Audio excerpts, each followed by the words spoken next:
Okay, got it. All right, so hi everyone. I hope that you had a good lunch. Thank you for attending our session titled Preparing Elementary Pre-Service Teachers to Become Culturally and Linguistically Responsive Pedagogues. Advance. Okay, so we're going to quickly go around and introduce ourselves. Hi, thank you all so much for being here. My name is Dr. Tammy Keces. I had the privilege of being a supervisor and lecturer this past year at the UCI School of Education, and I'm currently a principal at Los Coyotes Elementary School. And I'm Evelyn Young, and I'm also a lecturer and supervisor in the MAT program. I'm Makenna Toumaian. I'm an MAT multiple subject candidate. Hi, I'm Amanda Oyama, and I'm also an MAT multiple subject candidate.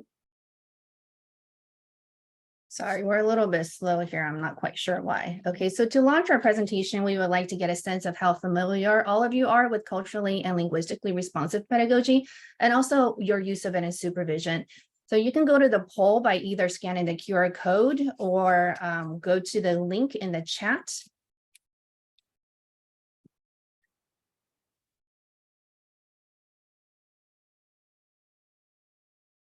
Give me a thumbs when you're ready. So the question is, how familiar are you with the theory of culturally and linguistically responsive pedagogy? We're just curious. Your name will not appear on the poll. It's anonymous.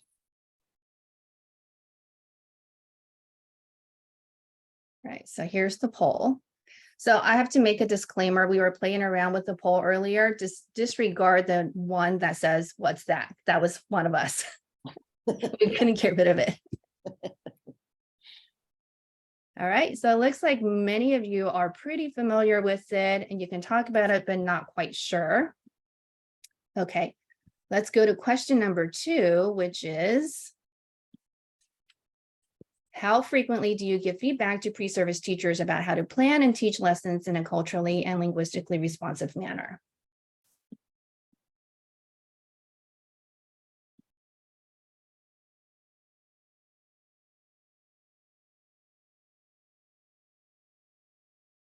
All right, so for this one, we kind of have a split. So some of you do it very frequently and others of you not quite so much. Although we have only 7 data. So I don't know how accurate that is. But this is what we will do in our breakout room. We're going to give feedback to our candidates, Amanda and Makenna, on how to make their lessons more culturally and linguistically responsive. All right, and our third question is, how often do you find your pre-service teachers use CLRP to raise students' awareness to issues in the community?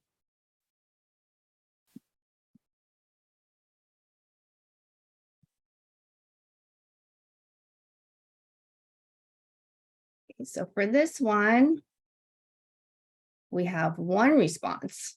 I think maybe people are joining late, Evelyn. I don't know if there's a way. Okay. I see they can just click on, there's the link in the sidebar, right? Yeah, we can put the link back in the chat. Thanks. Yeah, so we're kind of seeing the same thing. We know that we talk about CLRP, and we also know the students may know it and understand it, but we're not really seeing them use CLRP to raise students' awareness to social issues in their community. Denise, you had a question? No. Oh, okay. You had your hand raised. It was by accident. Sorry. Okay. All right, no worries. Okay, so let me go back to the slideshow. And also, we're seeing that maybe we didn't give enough time to allow for people to scan the QR code, and we apologize. So let's make sure that people feel that they can contribute. Yeah, absolutely. So I apologize for that. If you want to continue to contribute to it, the link is in there. We can come back and visit that later. Okay. Oh, the link takes you to the first question only. Is that right? Technical issues. My apologies. We've had so many of that today, right, Lisa? Yes, Well, it's not fun, but No, for sure. even though we didn't get collective data, it's wonderful for us to just start planting the seed around what kinds of things we're going to talk about. So thank you for thinking about these questions with us. Yeah, absolutely. All right, so we want to situate our talk by first drawing attention to the concept of culture. So you can see from this iceberg model that a lot of times what we see on the surface and what we talk about as cultural identities are mostly rooted in food, holidays, and language. But as you go a little bit deeper, there are unspoken rules such as rules of conduct, body language, or familial interactions. And then as you go even further deeper, there are unconscious rules such as concept of self and others, especially with regards to one's relationship to class, age, sex, and positionality.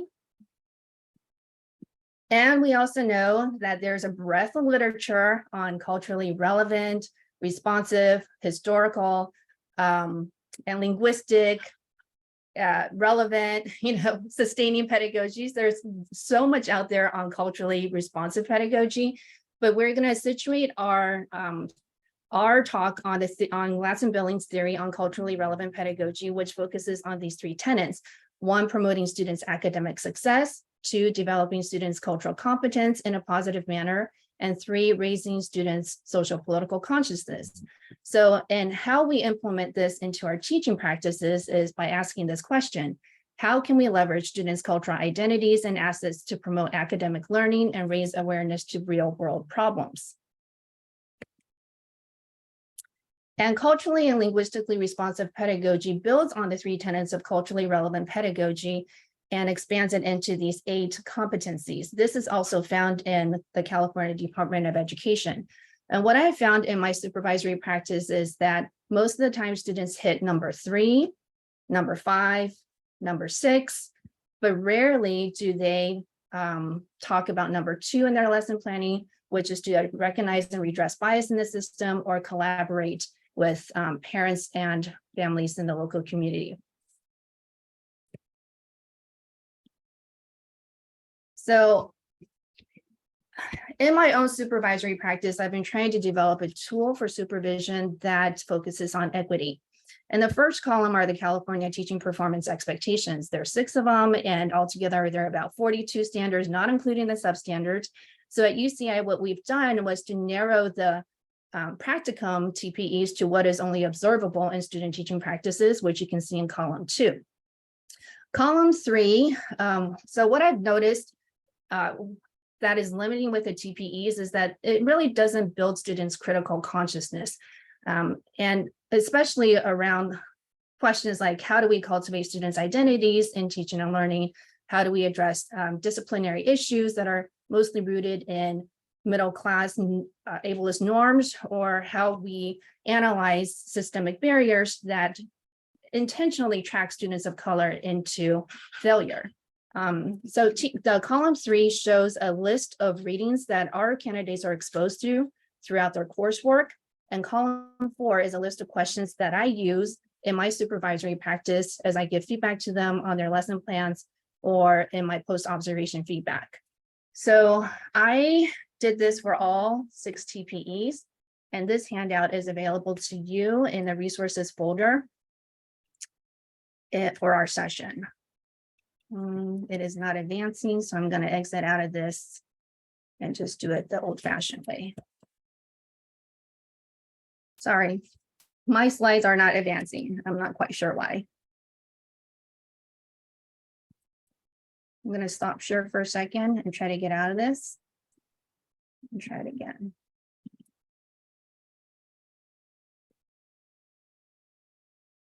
Okay, so TPE 3, 5, and 6. Okay, so this slide here shows how getting students to think in a culturally and linguistically responsive manner takes time and practice. At the beginning of their student teaching, I would usually get something like this. Now, this candidate wanted to focus on the student's funds of knowledge, and by doing so, they will be substituting some of the words in the math problems to make a focus on Lunar New Year, which is a tradition that many of their students celebrate. So this is a typical math problem that we would get. Pull up the CLRP competencies that you just saw earlier, the 8 competencies, and let's analyze which of the competencies this particular lesson hits. So drop in a chat, which ones do you see this lesson hitting?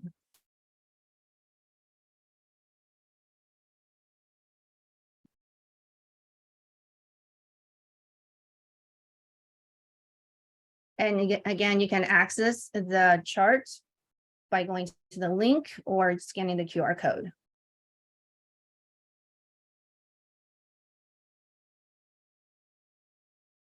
Right, so we see a lot of 3s, right?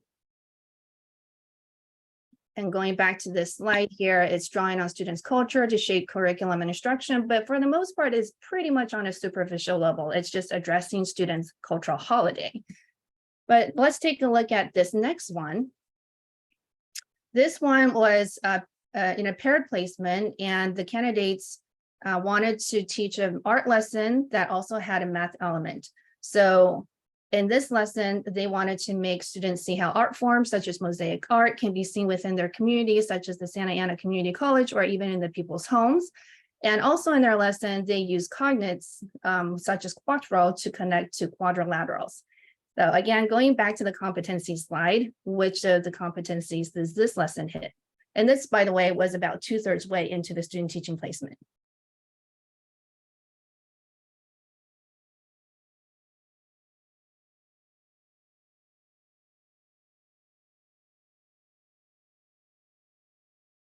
Lisa sees 4, 8, and 3.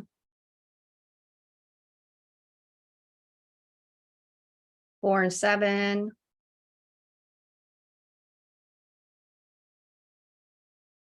3 and 7. Okay, so we're definitely seeing a little bit more than just hitting 3.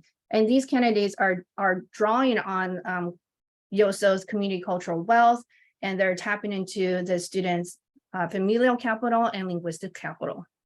Right, but we can definitely see that 2 and 7 are still not being hit, which is to address social political consciousness or bringing the community's voices in the lesson planning, which this lesson really could have hit. All right, so Tammy is now going to talk about TPE1. I had the pleasure of connecting with Dr. Evelyn Young very early on in my supervision experience, and also spending a lot of time with our coordinator, Muriel Van Aspen, who we wanted to discuss how can we deepen and broaden students' development of TPE1 beyond that superficial cultural level. And so because I was supported as a supervisor in helping students develop this, it became really a vital focus for me as a supervisor. So that became a priority for me. I cared deeply myself about it. And then I found out Dr. Evelyn Young had that rich framework already developed. And she and I, it was like a meeting of the minds. We got so excited about how can we supervise students differently and start to really broaden their understanding of how to become more culturally responsive in their practice. And then this past quarter, taught the education of the history and culture of schooling in America. And what I found was that this was a missing piece. There was a gap in how students were understanding how to deepen their practice. And we, the School of Education at UCI, adopted Unearthing Joy by Goldie Mohammed, which really allows that practical information to come to the surface for students. So this book will become a part of the cohort this coming year. So if you can go to the next slide, the beauty of embedding this book into the students early on in their master's program is that it frames a deeper understanding of how to put culturally responsive education into practice. And I think that's the biggest gap of all, like the theory and the practice have been disconnected. And so the framework that Goldie Muhammad developed was her own method called HILL, that she describes as number one, how do we become more developing their historical context. So there you go, right away, you're moving away from superficial cultural responsiveness and trying to understand history more deeply. How do we develop their identities beyond the superficial cultural identities? How do we strengthen and better understand the literacy and the language that we can use to also cultivate their culturally responsive pedagogical approach? And finally, how are we going to make a difference in the world using this practice to make change? And then to empower their voices through this idea of liberating and creating freedom when it comes to culturally developing self-advocacy in students. So this has now become a shift at UCI School of Education, that these current students that you're going to get the benefit of meeting today started to be exposed to this in their teaching experience. So the next slide really begins the conversation with supervisors and their students about how to learn about students' cultural identities. And this is something simple and practical that supervisors can use when they're having those conversations with their student teachers, their candidates. And it's really just kind of also going back and reinforcing these conversations throughout your supervisory experience to ask your students, who are your students? Do you know them? What do you know about them? Not just superficially, like you might see a student as being one race, but as we know, there are a lot of different ways of describing cultural identities, and really trying to pull that out from students is very important. Have they really experienced or understood marginalized communities, and what do they know about that within their own identities, and start to have those personal conversations with the student teachers, and to ask them what kinds of things within your identity and your students really cultivate joy and genius within who they are, and start to look at an asset-based approach to developing those culturally responsive identities. And also talk about, do you think your students feel loved, and are they seen? And how do you know that? What evidence will you know that will support you in this process? So this is the kind of language that I think creates a foundation towards culturally responsive pedagogical conversations with your student teachers. And now I'd like to introduce one of my students that I actually had the pleasure of supervising, both Makenna and Amanda. I did supervise Makenna for an entire year. So it was a really beautiful opportunity for me to see her evolution, starting with, I know I want to do this, but how am I going to get there? And so I'm going to turn it over to Makenna now to share a little bit about her experience developing her practice as a new educator. Yeah, so I'm going to be talking about a lesson that I did in the spring that was in a first grade placement in Capistrano Unified School District. Go ahead and go to the next slide, please. Oops. So this was a history social science lesson focused on teaching US symbols. And so the standard and learning goal are listed there. I'll not read out the whole thing, but basically the original plan across the grade level team to teach this lesson was using these decodable passages that had been used in years past, where students were going to read them and answer questions. But I re-envisioned this lesson with my grade level PLC, knowing that I really wanted to build on all of the rich knowledge that students have about this content from their own lives and experiences. So we started by exploring symbols in students' own lives, because I knew they had so much knowledge about this. So we discussed what they believed a symbol to be and what symbols they could think of from their own lives. And I really wanted with this to promote those connections between their community and home to the content in the classroom. So they were able to think of so many things, like the fact that we use symbols in math and those stand for something greater. And they're able to think about logos that they see at home that stand for something. And even that our school mascot stood for like what we stand for as a school. And so students were able to draw on all sorts of these funds of knowledge and really utilize what they knew from their own lives and experience as an asset to access our learning. And then I engaged students in what I called inquiry posters. I'm not sure if that's like an official name for them whatsoever, but basically there's these posters around the room where there's a picture and the name of each of the US symbols that we were going to be focusing on. And students got to move around the room at their own pace, either writing a question that they had about the symbol or something that they already knew about it and stuck it on there. And everyone was walking around and reading what everyone else added as well. And I did this because I really wanted to ensure that all of my students had an opportunity to share what they already knew about symbols, because I knew, for example, I had several students with parents in the Navy or the Air Force that know a lot about our country and these symbols from their families, or I know students have likely encountered them in their own life, such as by when we do the Pledge of Allegiance every day and have the American flag, or maybe from celebrating holidays with their families. And so I really wanted these funds of knowledge and real life connections to be valued and a driving factor in our learning. And I also wanted students' own curiosities about the symbols and specifically questions asked in their own words in ways that utilize each of their linguistic repertoires to drive what we sought to discover in later lessons. And so throughout the next couple of weeks, we dove deeper into each of the individual symbols, and to start each lesson, we created a T-chart with one side of what we collectively knew as a class about the symbol and the other side, the questions that students had asked about the symbols, all in their own words to drive the learning. And then at the end, I prompted students to summarize what they had learned about symbols and demonstrate their understanding of what a symbol is by creating a symbol that represents something about themselves.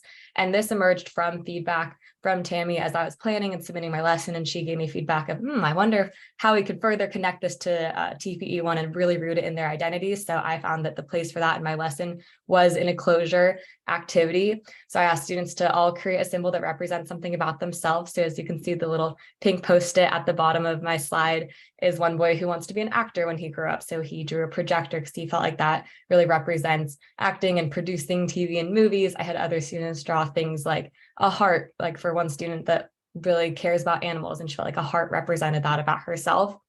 And this activity really empowered students by allowing them to create a personal identity of who they are and see themselves as people with their own characteristics, as well as to learn about the different identities of others in our classroom as well.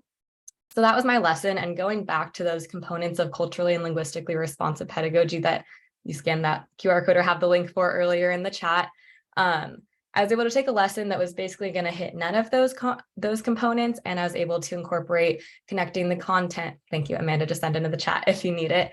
I was able to connect the content in the classroom to real world factors. I was able to model high expectations for students by doing things like asking them to define symbols, asking questions to drive our learning, rather than just passively reading a passage that doesn't really communicate super high expectations.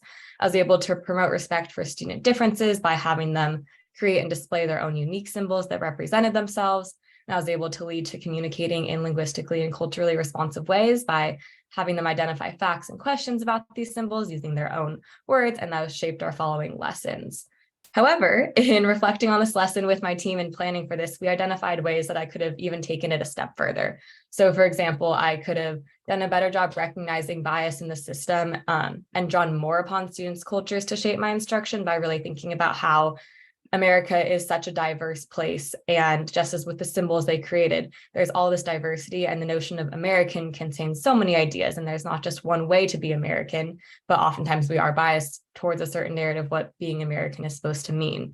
And I could have even collaborated with families by asking them to identify or to share what ethnic identity they identify with, and even bring in a flag that represents that, so that we could discuss that even though the American flag is a symbol for America, there are really so many different identities within that notion of American. And so from all this, I really just took that culturally and linguistically responsive pedagogy is something that we should always be working towards, and really looking critically at our lessons to see how we can make them more responsive, as well as equally as important is reflecting on our lessons after teaching them and reflecting with others as well, and talking about different ideas to really identify like how we can make them even more responsive and more effective for our students. Thank you, Makenna. Well said, Makenna. So I had the pleasure of working with Amanda as her supervisor during her winter and spring quarters. And Tammy had her in the fall, so we can both attest to how strong of a candidate she is. To preface Amanda's lesson, she was already a very solid teacher. She was always mindful of incorporating students' assets and identities in her lesson plans and making sure that all students' voices were heard in group discussions, and also planning activities that allow students to interact with the learning content in multiple ways. So one of the lessons that she taught was on acids and the effect of acids on objects. And at the beginning of this lesson, she showed this video of someone pouring really strong acid onto a hamburger, and then the acid burned straight through the burger and turned it into liquid. And later on, she had the students work in groups and did hands-on activities to test weaker acids on bases and then to make observations of those effects. So all in all, it was a very academically rich and hands-on experimental lesson. But then during the post-observation conference, we talked about how she could have made the lesson more culturally and linguistically responsive. So some of the questions that I asked her were, how can this lesson be tied into students' cultural background or funds of knowledge? How are students and families exposed to strong acids in their homes or environment? What impact will long-term exposure to strong acids have on the human body? Which groups of people are the most affected by living or working in areas that would expose them to chemical substances that have high acidity levels? And so for the next science lesson, Amanda intentionally planned with CLRP in mind, which she will talk about now. Thank you, Evelyn, for that great introduction. Just to kind of go into my student teaching before I go into the lesson, I was in a 5th grade student teaching placement in Santa Ana Unified. So I'll go more into my lesson. So as Evelyn mentioned, I was fairly confident in like teaching the science content and being able to like engage the students. For this lesson specifically, I focused on the standard of developing and like building a model, specifically an aquifer, for students to really understand how water can be found underground. But before doing this lesson, as Evelyn mentioned, we did have conversations. I had conversations with Evelyn, I had conversations with my mentor teacher, where I was trying to think of like ways to really include CLRP. And so what I ultimately decided was to add another component that builds upon the lesson I had already framed and connects the content to an environmental issue such as water contamination. So with this decision, it helped frame my learning goals, which are students will learn that water from the rain can be stored underground in aquifers. They will discover how humans have a large impact on fresh water in terms of contamination. So what that looked like for me was that we first made and hypothesized how water can be found underground. In the top image in my slide, you can see that this is like the model that we made together to kind of show that, and even like how to make a pond. And then from there, my added component was showing my students a side-by-side comparison. That's the bottom image you see. And what it is these dots are wells that are found in Santa Ana and its surrounding locations and areas. So also, as you can see, there are red dots and blue dots. So the red dots represent water that was contaminated from different chemicals, and the blue dots represent water that wasn't contaminated. So it was good to use.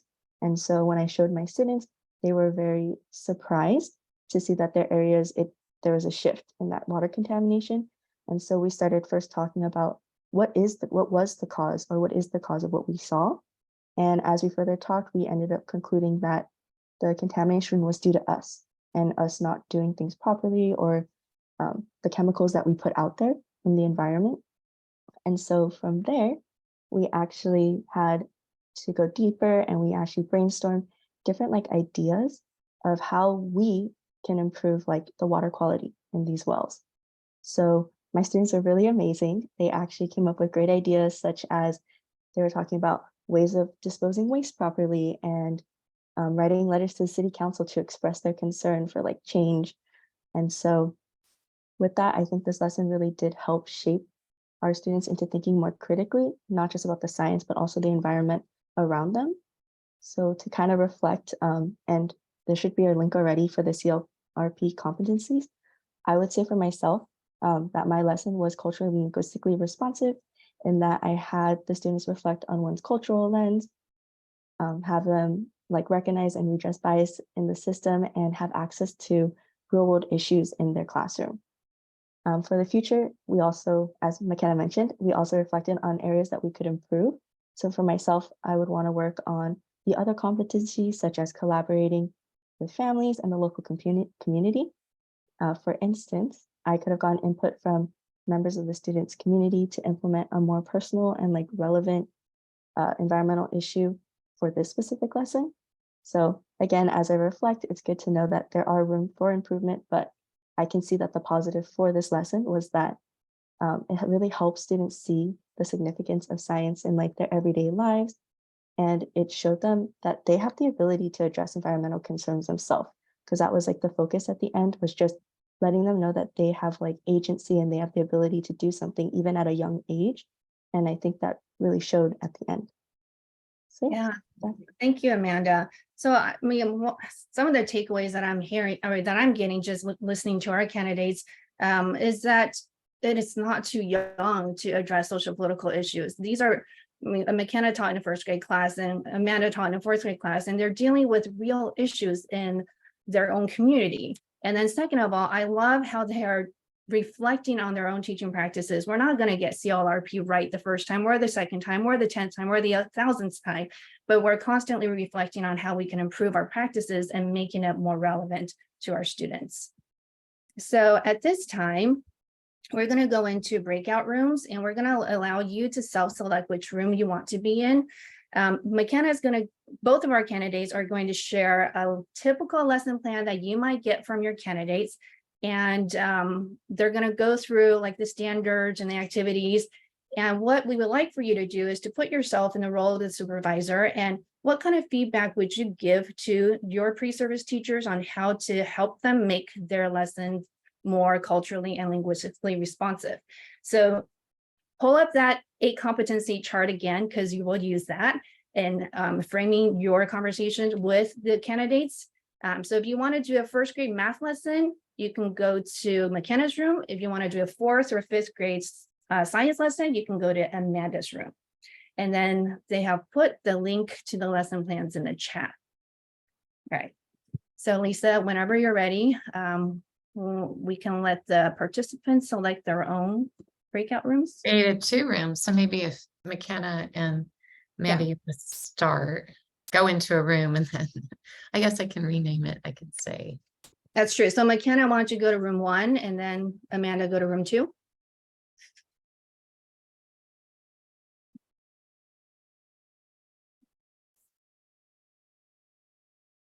Mm-hmm. Okay, so I'm going to create the rooms. Yeah. Or at least I created them, so you should be able to go. I'm going to join Makenna's room.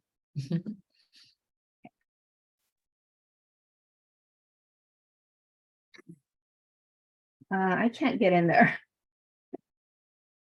That was happening to me earlier as host. I couldn't go in. I don't know what's happening.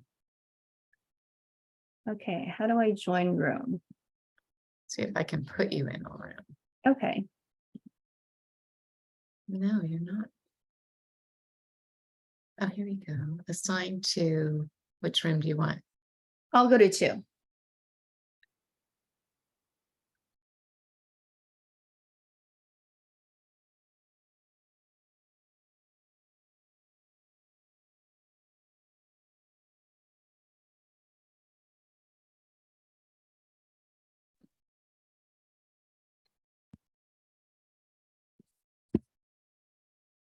Hi, is everyone No. using a breakout room? Okay, you want me, I can assign you. Let's see. Jeannie, which room would you like to be in? 1, okay. That's Makenna. Okay. Lynette, you want to be in a room? 1. 1. I'd like a 1. Okay. Where are you? Sorry, Helen, 1. Zoom users, what your name is. I know that's not your name. But... Lynette? Sorry, I can't hear you. 2? Wherever you want to put me. Okay. Grace? And Wait, sorry, let's see. Susie too, thank you. Whoopsie. Huh. Assign to two. Okay, Rebecca. Oh, Michelle, Dean, let's put you in one. Paula, thank you for holding the 2 and 2. Hopefully you're having the option to join now. Susie, 1. Okay. Grace. Oh, Edwina, are you saying 1? Okay. 1. Hi, Rebecca. Hey, I'm on my phone and I'm seeing that may be why some of us can't get into breakout rooms because I don't see how to do it on my phone, but I would like to be in one. Okay, let's see if this works. Yes, I see that now. Perfect. Thank Okay. you. Yeah, of course.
All right, I think we are all back. Yes. All right, so here we go. Take it away, Tammy. You know what, here we go. Okay, well, we would love, this was a quick session, and I just wanted to show an enormous amount of gratitude for all of the supervisors here. I was saying in our group that I really truly feel that this is one of the most impactful roles in the student teachers experience. So thank you all for I want to say volunteering to make such a huge contribution to all these future teachers, for being here today. We'd love your feedback. So tell us a little bit about what was an idea. Just anybody can answer any of these questions. What was one idea that you took away from the workshop discussion? How would you incorporate this now, culturally responsive and linguistic pedagogy, into your supervision? And what kind of challenges do you envision incorporating into your supervisory practice? And, if anybody would like to just share out and answer one of these questions, we'd love to hear your voice. You could just unmute yourself and share out. I just have a quick question regarding like the lesson planning, because I'm thinking about logistics, right? So the lesson planning in the supervision where y'all are working, is it you have a pre-conference and discuss the lesson before it's taught? Is that where the sort of magic begins? Yes. So as Muriel Van Espen, who's our coordinator, so she trains all of the supervisors in this process. And at UCI, one of the steps before we go and observe them is that the student teacher needs to turn in their lesson plan at least 24 to 48 hours before teaching, so that we can provide them feedback on their lesson plan. And that way there's still space for that conversation for improvement. And then, as you all know, there's often something in the lesson plan that isn't necessarily implemented. So it's great that you have the pre-conversation, you observe, and then you go back and reflect on whether it was in the lesson plan the way it could have been, maybe more expanded. So the whole reflection process is really important on the other side of that debrief. Okay, thank you. Appreciate that. Great question. Would anybody else like to share? I see your hand raised, Edwina. Oh, I was gonna say, Makenna's consideration of like the anticipatory set and background knowledge, or whatever she said, made me think about how some of the culturally relevant stuff, anything that has to do with equity and all of that kind of stuff, I have to bring in when I'm talking about the same things that make for effective teaching. And then that's my opportunity to tie it in, and that because the suggestions or that would be related to those effective teaching things too. Because I don't know, I just think that a lot of things you do as effective teachers would be considering those type of things. As, okay, I'll tell an example is vocabulary. So on her lesson, in the beginning, when you touch on the word Crayola, some kids know school Crayola, test, everything that they see. And then other students, whether it's economic or cultural, they don't see those or know those as readily as the other students. So you're addressing that need, with the prior stuff. Thank you. Yes. And you brought up an important point that we need to remember, that they're not just working on TPE1. We're helping cultivate all 6 TPEs and observing them over time to develop them all. So some teachers may come in with wonderful skills and be showing highest skill level in one TPE, even this TPE1, but we also need them to develop their ability to manage the classroom, and for them to be able to identify standards and implement the lesson with fidelity, with best practices. So, we're looking at this first TPE in a context within all the other ones as well. But what we did notice is that this is one of the TPEs that is often developed after the other TPEs may be focused on, because you need to have those foundational other skills in place. But there's also maybe a lack of emphasis on TPE1 because it may be a little bit more challenging to talk through and to get through. So we want to sort of recalibrate ourselves so that students are developing, in fact, TPE1 in a deeper way. So Tam, we have 2 minutes left. I don't know if you want to go to the last slide. Sure, let's do that. So the final thoughts are that there's some takeaways and some challenges, but some future opportunities as supervisors. The first takeaway was kind of what I was just saying before, is to really, it's up to us as supervisors to determine what we're going to focus on. So to keep in mind the value of TPE1 and how you can now do that with these questions and these strategies that we were talking about. And number two, that we are saying that there are challenges with this. So to keep in mind that developing your relationship with your student teacher also is a part of this process, modeling for them your interest in them and trying to get them to dig a little bit deeper about their own identities. Maybe they haven't been working on that for them within themselves, and encouraging them and supporting them in how they can pull out and learn about their students more deeply, and then refocus on, well, how can we create more of a social justice framework? And they get excited about that, because that's when they start to feel like, wow, this is making a difference. I'm not just teaching them math, I'm teaching them how to affect change. And then they get really excited about that. And then ultimately, there's this book, this wonderful tool that you can bring in now, even if you just get a copy for yourself. I think that the students, this first cohort that I taught this past summer, they were really inspired by seeing a model with explicit lessons for social studies, for math, for art, for really cultivating historically and culturally responsive practices that they can put into place. So I think that there's a lot of opportunity here to continue our work. And I really appreciate all of you being here. So the final slide is that we'd love to connect with you. Please feel free to reach out. I am so proud of our students. I'm beaming personally watching Amanda and Makenna present. And I appreciate both of you. They're just about to graduate in the next few days. So thank you for your time and effort. And I want to acknowledge and appreciate Dr. Evelyn Young, who's been super instrumental for me personally, developing this framework. I think it's just fantastic for us to have this as a guide.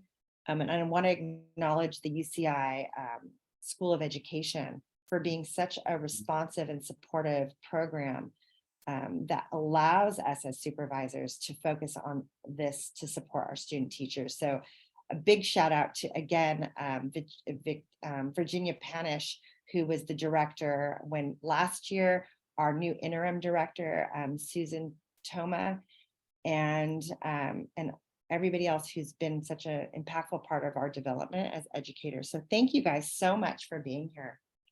Thank you. That was great. Thank you. Congratulations to Makenna and Amanda. Thank you.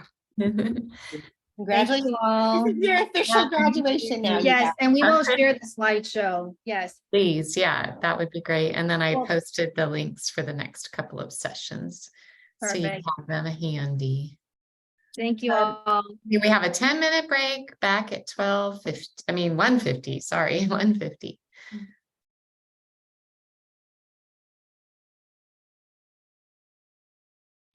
We can stay on for a second if people have questions or Sure. comments. You post 4B, 4A and 4B. Did you post them Oh already? yeah, sorry, that's what I meant, 4A and 4B. Did I say 3A and 3B? Chat? Oh, No. no. Okay, yeah, I put 4A and 4B in there. Where are Thank they? you guys again. Thank you so In much. Have a Chat. great- So if you take go care. up in the chat. I'm looking. I don't see Oh, it. sorry, really? Yeah. I see 3A. Wait, and oh, I meant I 4A think and 4. 4B. So sorry. I'm getting twist it around. So- So let me do that again. They are the correct links, just the wrong name. Yes, sorry, 4A. Yes, they're correct. It's just I Oh. put 3A and 3B. Sorry about that. Okay, Getting my my workshops okay. confused. Thank you. Thanks, everyone. Thank Bye, you. everyone. Thank you. I'll wait a second so you can get Quick, those. quick question. Mhm. Hold on, because I'm not seeing the link. Hold on. I don't Okay. know if I'm getting it to work. I can do it again if you want. Okay, if It's you okay. would. Thank Oh, you. okay. Which one do you want? Both? 4A? I want 4A. Okay, let me put it back in the chat. 4A. We can still get it the original way from our email if it didn't work right. Yeah, Yeah, right. yeah. I don't know if it wouldn't be working. Let's see. It's working for me, but yeah, it's working for me. Okay, hold on. I'm gonna go back. Yeah, I can wait until you get there. What you could also do is, let me Zoom ID for 4A is 99. Could I have 4B, Lisa? I had trouble getting into the sessions this after lunch. Yeah, 4B, no problem. Let me pull up 4B.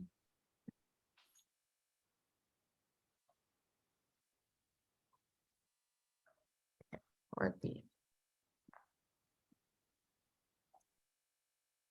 That one looks more straightforward. The 4A one, I don't know why it has all those extra numbers. But 4A, the meeting ID is that 99529. Let me write that down. That should work if you can't follow that link. Yeah, Cool. of course. Okay, I'll just go out and come back in. Okay, okay. sorry about that. Okay, That's all right. see you in a bit. All right. In 4B.